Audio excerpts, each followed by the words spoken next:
que le diable approuve et que je ne m'en réponds pas, devant le tribunal de Dieu, Satan m'accusera de cela. Sur la terre, mais Seigneur, c'est moi qui ai initié le jeu. Mais ton fils, Isaac, il est ton fils. Regarde comment est-ce qu'il jouait mon jeu. Donc si je joue quelque chose que Satan a initié, comment puis-je glorifier Dieu dans cette chose en fait? C'est la raison pour laquelle le Seigneur condamne ces choses en fait. Parce qu'elle ne tire pas sa source de lui. Donc, beaucoup, quand on parle de ça en fait, beaucoup trouvent qu'on exagère. Je disais ça à un frère cette semaine, il m'a dit, il a trouvé que c'était un peu exagéré. Mais en réalité, rien n'est exagéré. La Bible dit, tout ce qui est visible vient de l'invisible. Dans le foot, avant d'être quelque chose de visible, il tire sa source dans l'invisible. Maintenant, dans l'invisible, qui a initié ce jeu? C'est Dieu ou c'est le diable? Voyez-vous? Dans le fruit que ce jeu manifeste en fait, en notant des rivalités, on comprend déjà que par le fruit que cela a initié effectivement, c'est le diable qui est à l'origine de ces choses. C'est pourquoi le Seigneur ne voudrait pas que ses enfants justement s'adonnent à ces choses-là. Et de plus, on comprend que dans ces choses, il y a quoi? Il y a le divertissement, il y a la distraction. Et rappelons-nous effectivement que c'est le divertissement qui a amené le peuple à se corrompre dans le désert. Et tout ce qui est de l'ordre du divertissement va toujours amener les enfants de Dieu à se corrompre. Parce que le divertissement est une idolâtrie. C'est à cause du divertissement que le peuple a fait le veau d'or. Donc on va comprendre justement que tout ce qui est des jeux là, ce sont des divertissements. Et tout ce qui est divertissement vont toujours pousser les hommes à l'idolâtrie. C'est pourquoi vous allez voir même que, même en Europe, ils disent que le foot c'est une religion. Le basket c'est une religion. Tous ces jeux-là, on les appelle religion. C'est pourquoi vous allez voir des millions. Et le Seigneur montrait un jour à un frère, toutes les fois que des gens regardent le foot, toutes les fois que même des chrétiens vont jouer au foot, ils adorent le démon qui est ils adorent le démon qui est derrière le foot, sans le savoir. En pratiquant ce jeu, on adore le démon qui est derrière ce jeu. Même si on ne le sait pas. Même si on dit c'est juste pour s'amuser. Dans le monde spirituel, il n'y a pas de juste pour s'amuser. Dieu ne s'amuse pas en fait. Voyez-vous, c'est la raison pour laquelle Dieu condamne ces choses. Donc c'est vraiment à prendre très très au sérieux. Parce que quand on dit souvent ça, certains chrétiens pensent qu'on exagère. Mais en vérité, tout chrétien qui regarde et qui pratique ces sports, qui tirent leur source du diable, adore le diable. Adore le diable. Parce que ça crée quoi? Ça crée le plaisir. Et la Bible dit, aimons le plaisir plus que Dieu. Donc, aimons le plaisir, ils sont dépourvus de tout voilà. Sens. Aimons le plaisir plus que Dieu. Ils sont dépourvus de sens. Voilà. C'est ce qui est dit dans la Bible. Et c'est pourquoi le diable a initié le sport. Le diable a initié ces choses-là en fait. Pourquoi? Parce qu'il savait qu'à travers ces choses, les hommes allaient adorer le plaisir. Et dans l'Antiquité en fait, quand ils ont initié les Jeux Olympiques, tous ceux qui couraient durant les Jeux Olympiques, tous ceux qui jouaient, ils jouaient pour les dieux grecs. C'était ça le but. Si vous allez sur Internet, vous allez regarder. Ils jouaient pour adorer les dieux grecs. Ils jouaient pour honorer leurs dieux. Donc aujourd'hui, ça n'a pas changé. Donc lorsqu'on pratique ces jeux, en fait, ce n'est pas le Seigneur qu'on honore, en fait. Et on honore les divinités, on honore les puissances qui ont initié ces choses-là. Et donc par conséquent, on les adore quand on fait ces choses. C'est la raison pour laquelle Dieu condamne fermement ces choses. Voilà. Soyons bénis. Amen. On acclame le Seigneur Jésus-Christ pour le pasteur Armand. On acclame le Seigneur Jésus pour le pasteur Armand pour cette intervention. Alléluia. Voyez-vous le football? Moi, il y a dit quelque chose. Moi, j'ai été footballeur. À San Pedro, où j'ai fait mon enfance, j'ai joué des tournois. Amen. Et quand on jouait les tournois, qu'est-ce qui se passait? Notre président de club allait voir un marabout et puis le maillot là, s'adore chez le marabout et puis il travaille le maillot. C'est-à-dire que notre maillot, nos choisis qu'on doit porter, et puis même les chaussures qu'on doit porter, les paires de mailles et autres, on met ça chez le marabout. Ça dort là-bas pendant une semaine avant le match. Et il travaille cela avec des incantations, avec une eau diabolique. Et quand il porte le maillot pour jouer, ça dégage cette odeur. Mais toi, tu dis que tu es chrétien et puis tu joues au football. L'équipe là, tout le monde va porter le maillot qu'ils sont allés mettre sur le marabout, puis ça donne, et puis c'est trempé des démons là. Puis on dit, tu es sur la ligue, tu as joué, tu ne joues pas. Est-ce que tu vas dire que tu ne joues pas? Tu vas jouer. Et maintenant, quand on dit que tu vas jouer, quand vous voyez souvent les footballeurs, ils se mettent au centre du terrain, puis ils s'attrapent comme cela, et puis il y a un qui est accroupi. Bon, nous, on faisait ça aussi quand on jouait. On dit, donc quand c'est comme ça, il y a un qui a une talisman, il creuse là où on met le ballon, et puis il met ça en bas. C'est le talisman que le marabout avait donné. On est passé par là, on a joué plus beau. Vous comprenez? Ou bien, on a dit le capitaine se met là au milieu de nous, on l'entoure, et puis il doit prononcer des paroles incantatoires. Et puis le fait. C'est comme ça que ça se passe. Et là où il est, on dit chacun n'a qu'à prier son Dieu. Le musulman qui joue aussi prie son Dieu. La Bible dit quoi? Ne vous mettez pas sur un joug étranger avec les infidèles. C'est pas ce que la Bible dit? Qu'y a-t-il entre l'infidèle et le fidèle? C'est pas ce que la Bible dit? Qu'y a-t-il entre Bélial et Christ? C'est pas ce que la Bible dit? Mais on dit chacun n'a qu'à prier son Dieu. Et vous êtes là, il dit chacun prie son Dieu. Vous mettez sur un joug étranger avec les infidèles. Oh Seigneur. Oh Seigneur. Oh Dieu. Ne vous mettez pas sous un joug étranger avec les infidèles. Dans le football, on dit que chacun prie son Dieu. On a été footballeur. Si tu ne pries pas ton Dieu, que tu es un animiste, il faut ton chez nous on appelle ça le babadi. Ton babadi là, il faut toucher sa forme pour qu'on gagne. Pourvu qu'on gagne, c'est tout.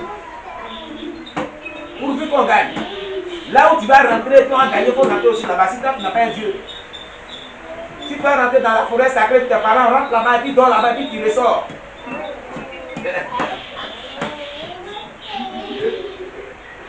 Oh, c'est cool. Le football est diabolique. Le football n'a jamais été inspiré par Dieu. Ce n'est pas dans la Bible. Dans les églises aujourd'hui, on fait des tournois de football où les jeux d'église et les pasteurs s'en vont jouer. Ils s'en vont jouer. Quand on voit. Allez, cherchez l'origine, comment le football est créé. Vous allez comprendre qui a créé le football. C'est Dieu qui a créé. Que Dieu nous épargne. Amen. Que Dieu nous épargne. Alléluia. Alors, nous allons terminer aujourd'hui notre parcours. Je ne sais même plus où on est arrivé. 5e. Alors, le 5e. Amen. Le 5e. Alors, c'était un jeune homme. Alors Jésus-Christ appela Braj Ohema et dit, tu vas passer ton éternité en enfer, tu t'amusais avec le nom de Dieu, tu as parlé contre le Saint-Esprit, tu as utilisé le parler à langue et de l'esprit pour jouer, tu sais que le pardon ne sera pas accordé à aucune personne qui insulte ou qui blasphème contre le Saint-Esprit, tu as nourri les idées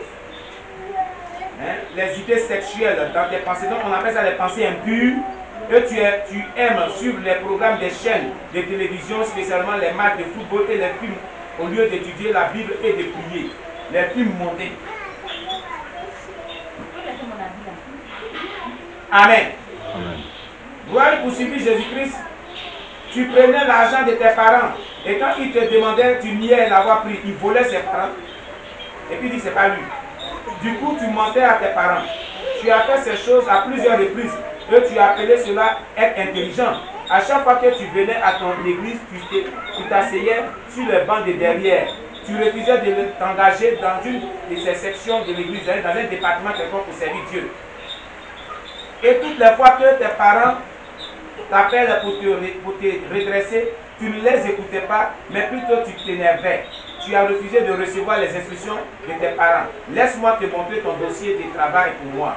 Alors je lui pris un dossier dans le tas qui était là-bas et il ouvrit. Bright, que tu vois que ton dossier est vide, il n'y a rien du tout qui est écrit dedans. Bright, éloigne-toi de ma vue. Et un vent l'emporta dans la direction de l'enfer. Amen. Amen.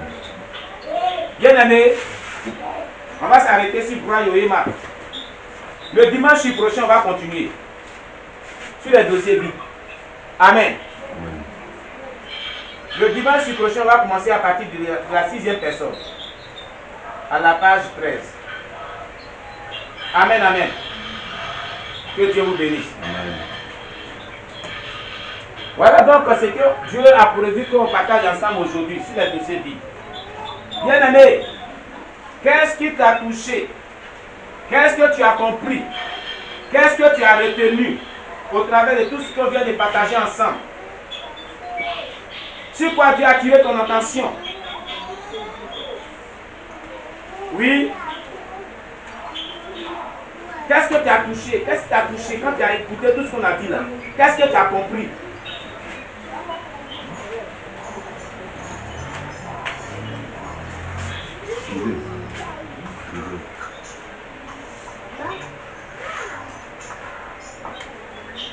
Oui, le frère Marcel dit. Réponds.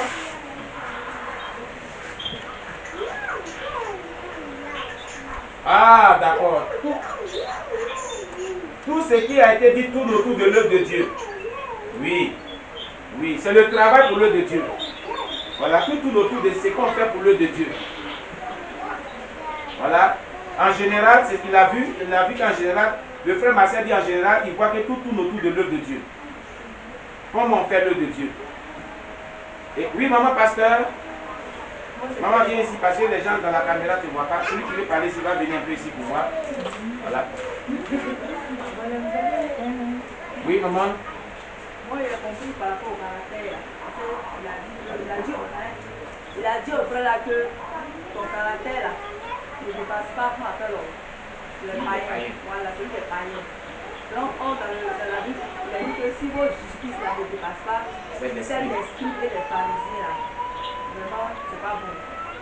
Donc, nous les chrétiens, vraiment, on doit avoir un autre caractère là, plus que pour les païens. Donc, on doit les caractères, comment on doit avancer. Amen. Alléluia. Amen. Mon pasteur dit que ce qu'il a marqué, c'est ce bien-aimé là, dont le caractère ne dépassait même pas celui des païens. Et les païens, leur caractère était mieux que pour lui. Or, une parole de la Bible vraiment retentie dans son esprit, c'est que Jésus a dit que si votre justice ne dépasse pas celle des scribes, vous ne pouvez rentrer au royaume des cieux. Alléluia. Donc, sur les incrédules, leur comportement est mieux que vous.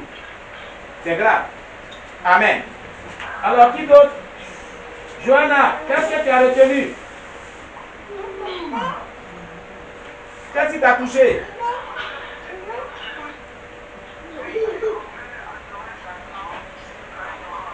Ah, sans le savoir. Amen. Johanna dit que ce qu'elle retient, on peut adorer Satan par ignorance sans le savoir. De tout ce qu'elle vient de voir. Voilà. Oui, le couple Sanou, l'évangéliste. Qu'est-ce que vous avez retenu?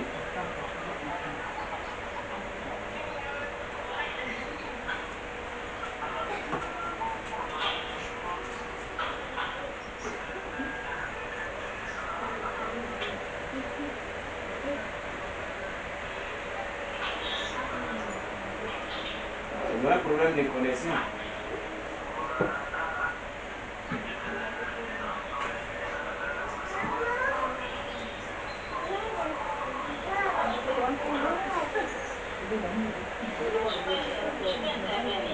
Oui.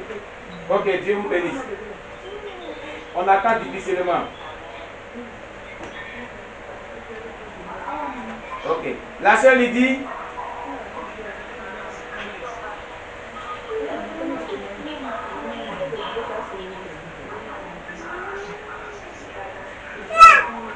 Amen.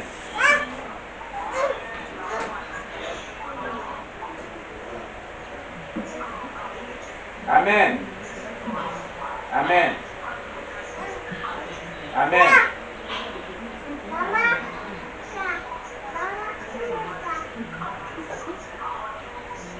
Amen.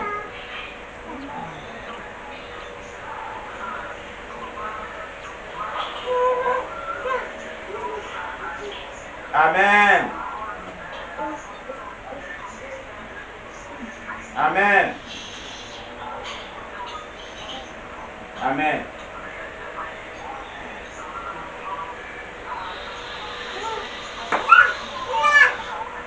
Amen.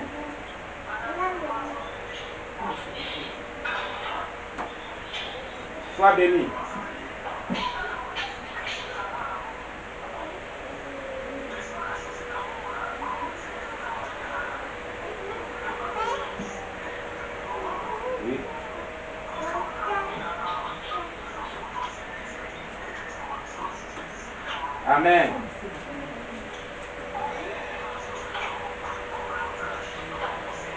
Amen. Que Dieu vous bénisse. Oui. La servante de Dieu va parler.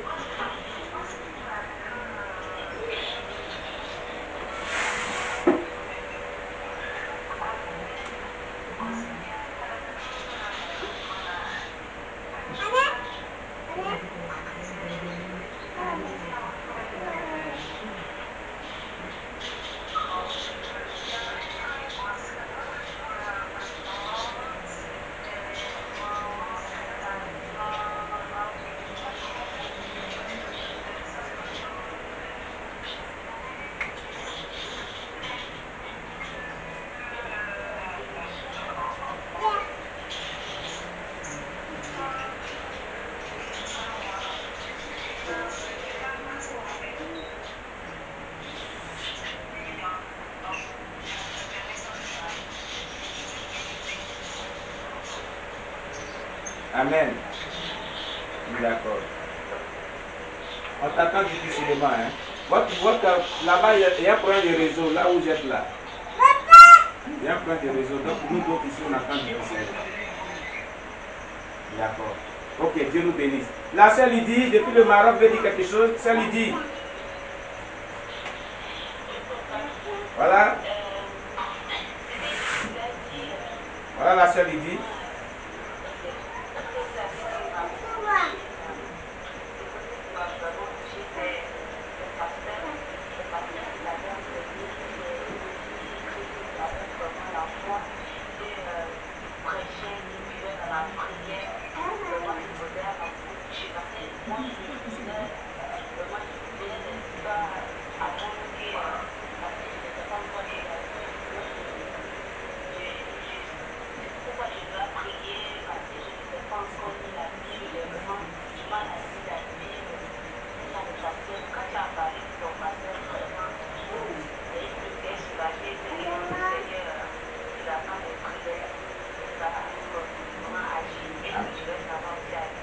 Amen.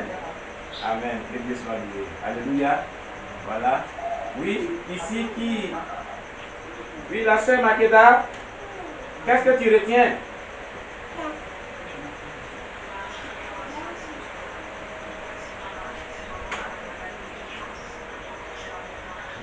Ah, la négligence et le manque de sérieux dans l'œuvre de Dieu. J'espère que tu n'es pas négligente, hein? Ah. D'accord, ça va aller. Dieu est grand. Ok. Ok, elle rit. Ça t'a beaucoup marqué, la négligence et le manque de sérieux dans l'œuvre de Dieu. D'accord. Amen. Amen. Que Dieu soit loué. Oui, le pasteur Armand, qu'est-ce qu'il retient de tout ça? Bien, pasteur? Pasteur Armand, il va nous dire ce qu'il a beaucoup marqué lui aussi. Est-ce qu'il retient de tout cela aussi? En fait, il y a un premier fait qui m'a frappé devant toutes les personnes qui se retrouvaient devant le tribunal du jugement. Le Seigneur Jésus-Christ pleurait. Ce détail m'a beaucoup frappé. Le Seigneur Jésus pleurait et pour moi, franchement, je vois vraiment encore une fois de plus l'amour profond que le Seigneur a pour les pécheurs. Parce que on voit que c'est plusieurs personnes qui arrivaient devant, en fait, le Seigneur Jésus ne pouvait pas s'empêcher de pleurer. Mais ce qui me frappe, c'est que je comprends que bien qu'il pleurait par amour pour ses pécheurs, maintenant qu'il était mort, son amour ne pouvait plus les sauver. Maintenant, c'est sa justice maintenant là qui agissait. Et là, je comprends que l'amour de Dieu est opérationnel quand nous sommes encore vivants sur la terre. Une fois que nous mourrons, même si Dieu nous aime, son amour ne pourra plus nous sauver. C'est fini. Une fois que nous passons de l'autre côté, nous faisons face à la justice de Dieu. Et c'est une confirmation en lisant ce livre parce que cette semaine-ci encore, le Seigneur me le disait après la prière du matin. Il a dit, mon amour est opérationnel quand vous êtes encore vivants sur la terre. C'est pourquoi ma grâce est là. Elle peut vous sauver. Parce que la grâce de Dieu, elle nous enseigne à renoncer à l'impiété. Elle nous enseigne à abandonner le péché. Elle nous enseigne à fuir le péché. Et la grâce de Dieu relève de son amour. Mais il m'a dit, une fois que vous mourrez, c'est fini. Bien que je vous aime, vous ferez face à ma justice. Donc il y a d'abord ce premier fait qui me frappe, c'est que le Seigneur pleure. Il pleure parce qu'il sait justement que ces personnes-là, c'est fini. Il les aime et c'est son amour qui pleure comme ça. Parce que c'est des personnes qui étaient destinées à aller au ciel, puisqu'elles avaient reçu la nouvelle naissance. La deuxième chose qui me frappe, c'est que plusieurs de ces personnes n'étaient pas au courant que leur nom avait été effacé du livre de vie. Si tu es né de nouveau un jour, cela veut dire que ton nom a été inscrit dans le livre de vie. Mais ces personnes sur la terre, elles n'ont pas pris le temps de demander à Dieu, Seigneur, mon nom est-il encore écrit dans le livre de vie? Et c'est ce que le serviteur Kingsley va demander, va noter au début de son livre. On doit tous poser cette question à Dieu maintenant qu'on est encore vivant. L'apôtre Daniel a dit, quand il prie, il dit, Seigneur, s'il y a quelque chose en moi qui peut m'empêcher le ciel, révèle-le-moi. Voici le temps maintenant où Dieu nous interpelle tous, moi-même y compris. On doit poser la question de savoir à cet instant si notre nom est écrit dans le livre de vie. Le Seigneur me disait il n'y a pas longtemps, il y a souvent des péchés que vous faites involontairement, inconsciemment. Vous ne vous en repentez pas. Ce péché-là, s'il vous accuse, votre nom peut être effacé du livre de la vie, alors que sur la terre, vous n'avez même pas conscience que votre nom a été effacé du livre de la vie. Parce que l'Éternel a dit à Moïse, celui qui pêche, c'est celui dont j'effacerai le nom dans le livre de vie de l'agneau. On se rappelle aussi que les 70 disciples qui ont suivi le Seigneur, ils ont arrêté de suivre le Seigneur. Et on sait que quand ils ont arrêté de suivre le Seigneur, c'était fini en fait. Leur nom a été effacé du livre de vie. Parce que Jésus leur a dit, réjouissez-vous de ce que votre nom est écrit dans le livre de vie de l'agneau. Donc c'est ce qui me frappe en fait. Beaucoup de ces hommes-là, quand ils étaient devant le trône, ils avaient la certitude qu'ils allaient entrer dans le ciel.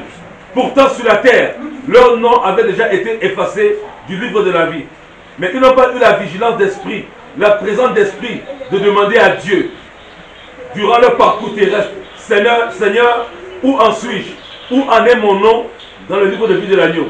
Donc vraiment, je crois que si Dieu a voulu qu'on écoute ce témoignage, moi particulièrement, c'est pourquoi en cet instant même, en vérité, que nous ne soyons pas surpris, mais que nous prenons le temps maintenant, on peut gêner même, prier, pour demander, Seigneur, est-ce que mon livre, est-ce que mon nom est écrit encore dans ton livre?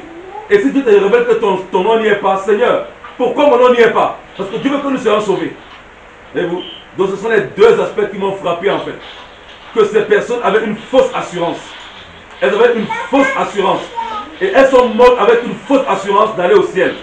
Et devant le jugement de Dieu, elles ont été surprises que leur nom n'était pas dans le livre des vies, qu'elle n'était pas agréée de Dieu. Donc posons-nous la question maintenant et cherchons le Seigneur maintenant pour savoir, qui nous rassure maintenant, que nous ayons la pleine conviction maintenant avant de mourir que nos noms sont écrits dans le livre de vie, que nous recevons ce témoignage de notre vivant. Tous ceux que Dieu a enlevés ont reçu le témoignage de leur vivant. Enoch a reçu le témoignage de son vivant. Élie a reçu le témoignage de son vivant. Qu'ils étaient agréés de Dieu. Donc nous aussi, il faudrait que Dieu nous donne ce témoignage maintenant. Cette conviction. Cette conviction. Qu'on l'ait agréé de lui. Pour que nous ne soyons pas surpris après la mort. Donc vraiment, abandonnons toute fausse assurance. Et que Dieu nous donne une véritable assurance par rapport au fait que notre nom soit inscrit dans le livre de vie. Donc c'est ce que je voulais dire, que Dieu soit béni. Amen. On acclame le Seigneur Jésus-Christ. Voilà.